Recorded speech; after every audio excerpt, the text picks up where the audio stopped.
Hey, 7th graders. This is Miss Oyen. I teach 7th grade math at Dodge Middle School. And today I will be teaching you a lesson on rewriting equations and formulas. It's lesson 1.4. Please make sure you have out some yellow pages or your notebook or some paper to take notes on. All right, because you will need to bring a couple problems to class tomorrow to show your teacher that you did watch this video. All right, so what we are going to be working on today is something called literal equations. All right, so you're going to want to write this down in your yellow pages. If you need to push pause at any time, just push pause. A literal equation is an equation that has two or more variables. All right, so an example would be something like this: 2x plus y equals 10. All right, this equation has two variables, x and y. Another equation would be something like this: area equals length times width. This equation actually has three variables, a, l, and w. All right, today we are going to be working on solving equations in terms of one of the variables. So we might want to solve for y in terms of x. So we want to know what y equals. All right, or down here we might solve for w, for width. All right, so that's what we're going to work on today. So our first example looks like this. We have 2y plus 5x equals 6. If you want to write this one down and do it along with me, you can do that, or just watch and pay attention. So first thing I'm going to do, I'm going to set it up just like a normal equation. But this time, I want to solve for y. So I want to get the y all by itself on one side. All right, to do that, I'm going to do the opposite of adding 5x, and I'm going to subtract 5x. Okay, if I do it from that side, I need to do it over here too. I'm going to subtract 5x. All right, so now I have 2y's equals 6, and I took away 5x. All right, so now I almost have y by itself. All right, I just have it multiplied by 2, so I'm going to do the opposite of multiplying by 2 and divide by 2. Well, I know 2 divided by 2 is actually 1, so now I'm left with just 1y. Over here, I need to divide this whole thing by 2, so I'm going to write divided by 2. All right, so my answer, okay, I solved for y in terms of x, is 6 minus 5x, all of that divided by 2. All right, now there is another way to write this answer. All right, instead of writing it like this, I can solve for y still. I can take both parts, both terms, and divide them both by 2. So I can take 6 divided by 2, which is 3. I'll keep the minus sign, and then 5x divided by 2. So I could write it like that. Okay, I also can write it one more way. I can write y equals, I still have the 3, minus, I can change this to 5 halves x. It still says the same thing. So all three of these solutions down here would work, solving for y. All right, let's take a look at another problem. Let's look at number 2 on this page. All right, again, we want to solve for y in this problem. All right, so first thing I'm going to do, I want to get rid of this 4x. So I'm going to subtract 4x from both sides. All right, so over here, I still have the negative 4y equals 1 take away 4x. Okay, I have one more step here. I'm going to get the y by itself, so I'm going to divide by negative 4.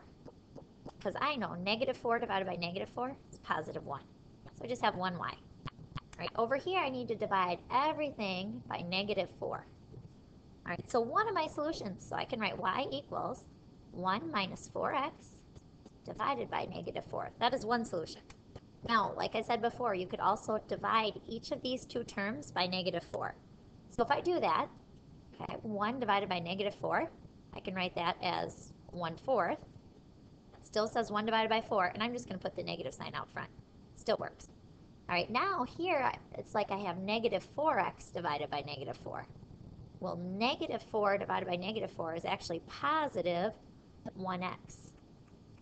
All right, so another solution to this is y equals negative 1/4 plus x.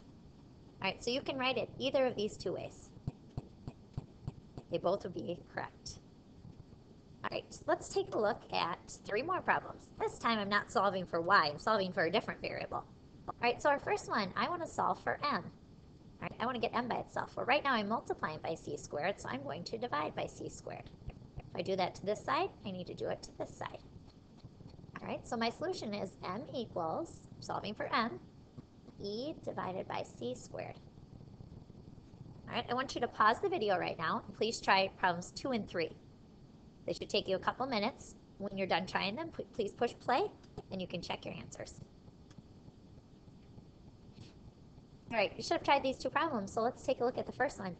This time I'm solving for b. All right, so I want to get b by itself. And the half is connected here. So I'm going to just do, instead of multiplying by h, I'm going to divide by h.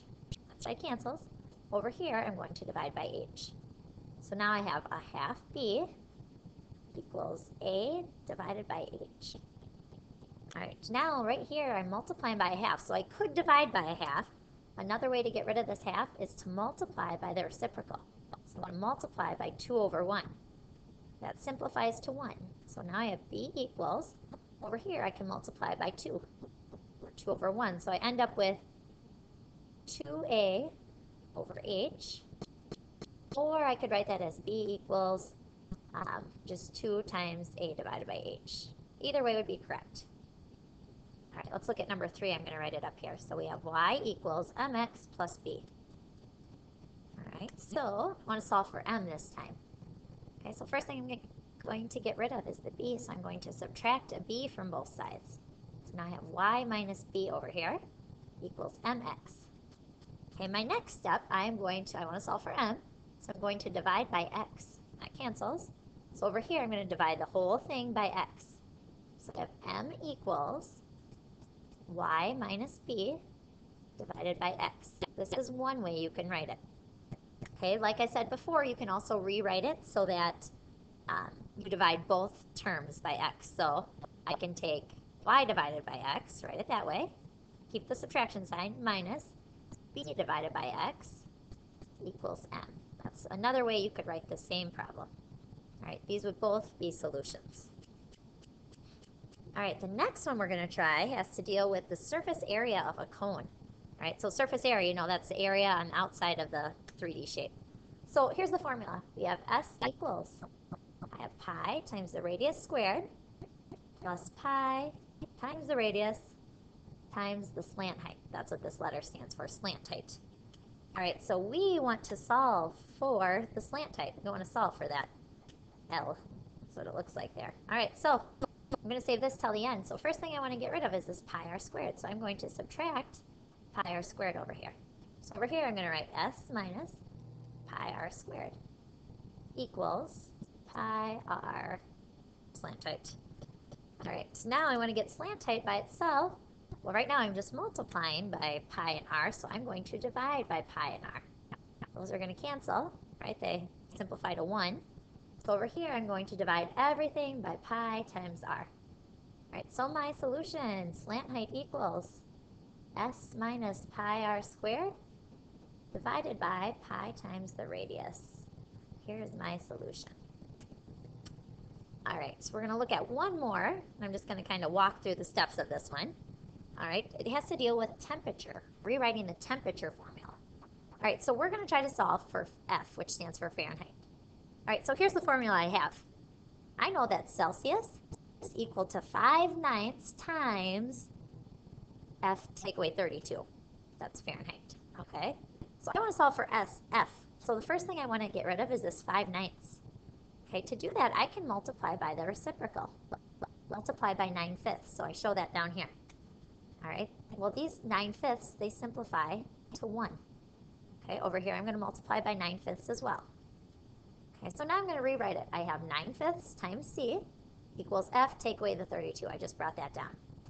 Okay, my next step is I want to get f by itself. So opposite of subtracting 32, I'm going to add 32 to both sides. So I added 32 here, add 32 here. All right, these 32s cancel. Okay, so I'm left with 9/5 c plus 32 equals f. So my formula for Fahrenheit. So if I want to solve a problem with Fahrenheit, I have the problem f. To solve for Fahrenheit, I just take 9/5 times c plus 32. That will give me degrees Fahrenheit. Good. So I can kind of look at a problem then. All right, so let's say I have the sun is 11,000 degrees Fahrenheit and lightning is 30,000 degrees Celsius. I want to know which is a greater temperature. Okay, I can figure that out. Okay, I need to convert one of them. I'm going to use this formula I have. Okay, I'm going to convert the Celsius to Fahrenheit. All right, so I know lightning is 30,000 degrees Celsius. So instead of a C here, I'm going to put 30,000. All right, then I'm going to multiply that out. 9/5 times 30,000. Okay, I can do that pretty easily, and then add 32. All right, which gives me 54,032 equals F. So that's degrees Fahrenheit. All right, so now I can actually see which is hotter. Okay, so lightning does have the greater temperature. All right, so what you are going to need to do for tomorrow, you are going to be practicing some of these literal equations. All right, so I have 3 problems for you to do. You need to solve each of these equations for the variable that is in red. So in number 4, you need to solve for B. Over here, you need to solve for P. And down here, you need to solve for H. So please come with these 3 problems solved to your math class tomorrow. You will need to show your teacher, all right, and make sure you know what a literal equation is. All right, so have a good night and good luck solving these 3 problems.